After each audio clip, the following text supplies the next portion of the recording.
Est-ce que les grandes écoles sont vraiment ouvertes à tous? Depuis quelques années, on entend parler d'ouverture sociale, de diversité ou encore d'égalité des chances.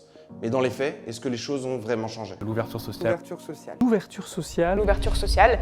Pour comprendre le problème, il suffit de regarder les chiffres. Aujourd'hui, en France, plus un établissement est dit prestigieux, moins on y retrouve d'étudiants issus de milieux populaires. Selon le rapport sur les inégalités de 2025, seulement 9% des étudiants à l'université sont enfants d'ouvriers, contre 35% d'enfants de cadres.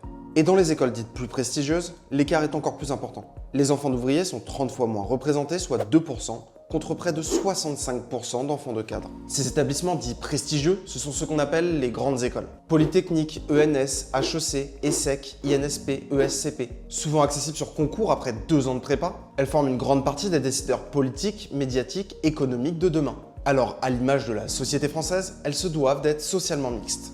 Et du coup, c'est quoi l'ouverture sociale des grandes écoles ?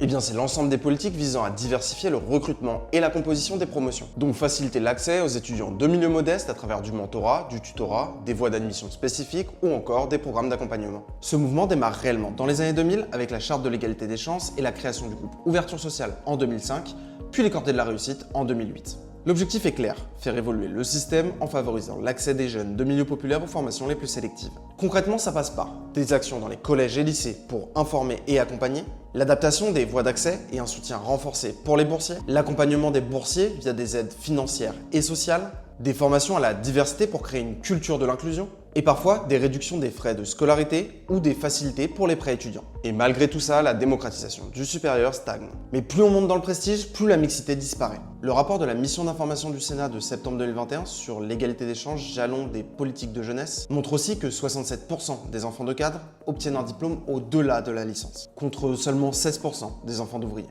Les grandes écoles restent parmi les espaces les plus fermés du système éducatif. Et puis il faut bien comprendre que l'ouverture sociale, ce n'est pas juste accéder à une école, c'est aussi réussir une fois dedans. Beaucoup d'étudiants issus de milieux modestes se sentent en décalage. Manque de code, isolement, stress financier ou encore difficulté de logement. Sans une prise en compte réelle de ces obstacles, l'égalité ne peut rester que théorique. Mais alors pourquoi s'ouvrir socialement? C'est évidemment une question de justice sociale. Une société ne peut pas fonctionner si une partie de la population se sent exclue. Mais c'est aussi une question d'efficacité. La diversité sociale apporte des points de vue différents, de la créativité et de l'innovation. Alors, même si des dispositifs existent et que des acteurs sont engagés pour faire bouger les choses, l'ouverture sociale des grandes écoles avance lentement et le chantier est encore immense. Petit café.